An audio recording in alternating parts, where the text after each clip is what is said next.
Welcome to this explainer. Today, we're diving into a genuinely fascinating research paper from the International Journal of Agriculture Innovations and Cutting-Edge Research.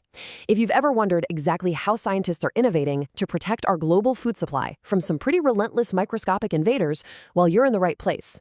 We're going to unpack exactly how modern pest control works right down at the biochemical level. So to kick things off, let's ask a really critical question. In our global fight to protect agriculture, can eco-friendly plant extracts actually neutralize crop-destroying pests just as effectively as those harsh synthetic chemicals? For decades, the basic assumption has been that you absolutely need heavy synthetic chemicals to get the job done. But this research, it challenges that notion directly, putting nature's very own defenses to the test in a rigorous laboratory setting. Here's our roadmap for today. We'll start with the stored grain pest problem, move on to botanical versus synthetic pesticides, look at the glass film methodology, review the results of enzyme inhibition, discuss the implications for sustainable agriculture, and finally, touch on advancing global scholarship. Let's get right into it. Section 1. The stored grain pest problem. The researchers focused their attention on Callosobruchus analis. Now, this is a highly destructive pest that specifically goes after stored grains, particularly legumes like mung beans. You see, once crops are harvested and safely stored away, you'd think they're safe, right? Actually, they're highly vulnerable. A tiny infestation can literally ruin an entire silo of legumes in a matter of weeks. Left unchecked, pests like this cause absolutely devastating agricultural losses. So figuring out effective pest control isn't just about protecting profits. It is an urgent, absolutely crucial priority for global food security. But how do we actually defeat this pest?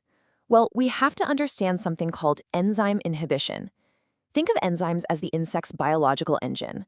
They're natural catalysts that speed up the chemical reactions needed to build muscle, break down food, and keep the nervous system firing. Pesticides basically act as the sabotage that shuts that engine down entirely. When you inhibit these enzymes, the insect's metabolic and neural pathways either go into crazy overdrive or just shut down completely, and that leads to paralysis and, ultimately, death. Section 2. Botanical versus synthetic pesticides. This study set out to evaluate and compare the biochemical disruption caused by a traditional synthetic pyrethroid, in this case Deltamethrin, against natural plant-derived alternatives. They chose two specific botanical pesticides for the matchup, Biosal, which is a neem-based biopesticide, and the essential oil of Acorus calamus. So it's a classic battle of human-made synthetic chemistry versus natural plant defenses. Section 3. The glass film methodology. To test this out, they used something called the glass film method. First, they exposed adult insects to lethal concentrations of the pesticides. They specifically used the LC₅₀ dose, which is just science speak for the concentration required to kill 50% of the population. Then, after 24 hours of exposure, they homogenized, or basically ground up, the insects in a tissue grinder. Third, they centrifuged those samples at 3,500 RPM for 20 minutes to separate all the biochemical components.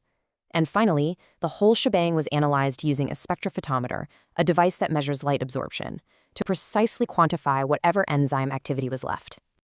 Now, they didn't just look at one random enzyme. They specifically measured the biochemical responses of 4 absolutely critical enzymes. First up was cholinesterase, or CHE, which is totally crucial for neural signaling. They also measured alkaline phosphatase, or ALP, alongside glutamate pyruvate transaminase and glutamic oxaloacetate transaminase. Those last 3 are vital metabolic enzymes that basically control the pest's natural cellular functions. Section 4. Results of enzyme inhibition. Let's look at the results. Starting with that neurophysiological enzyme, cholinesterase, or CHE, there is a dramatic drop in activity across the board compared to the untreated control group, which would naturally sit right at 100%. Now, while the synthetic deltamethrin dropped the enzyme's activity to 79.75%, the real star of the show was actually the botanical Biosal. It reduced CHE activity all the way down to just over 60%. That represents a massive disruption to the insect's nervous system, proving that a natural neem-based extract can be incredibly potent. And for alkaline phosphatase, a key metabolic enzyme, the results shifted just a bit. Here, the synthetic deltamethrin actually exhibited the most potent inhibitory effect, dragging activity down to roughly 62%. But Biosal was right behind it at 64.23%, and Acorus calamus at 72.61%. What this brilliantly illustrates for us is that all three treatments successfully target and damage the pest's internal engine. They just do it in slightly different ways. Of course, in a rigorous academic study like this, raw numbers aren't quite enough, right? You have to prove statistical significance. So the researchers ran rigorous chi-square statistical analyses on all their data.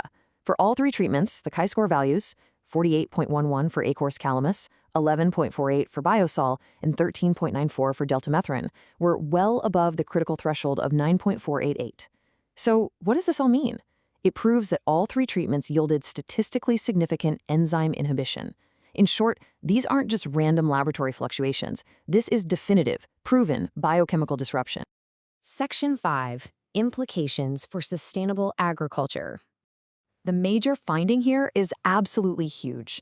Botanical extracts offer comparable efficacy to synthetic chemicals. They're disrupting the exact same vital physiological processes necessary for the pest's survival.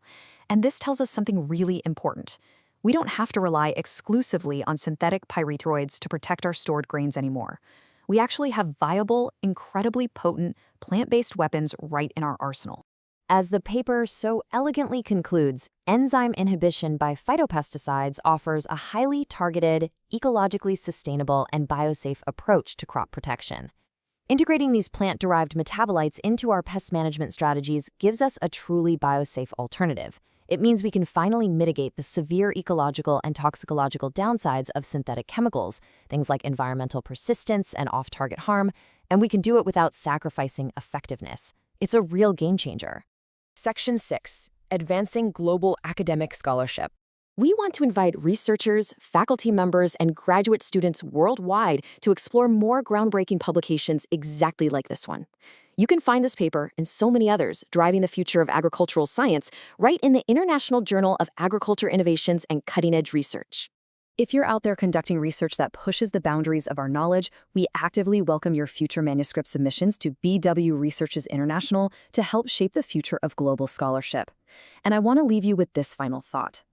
If natural plant defenses, engineered by thousands of years of evolution, can completely shut down the biological engine of our most destructive agricultural pests, what other natural solutions are out there just waiting to be discovered?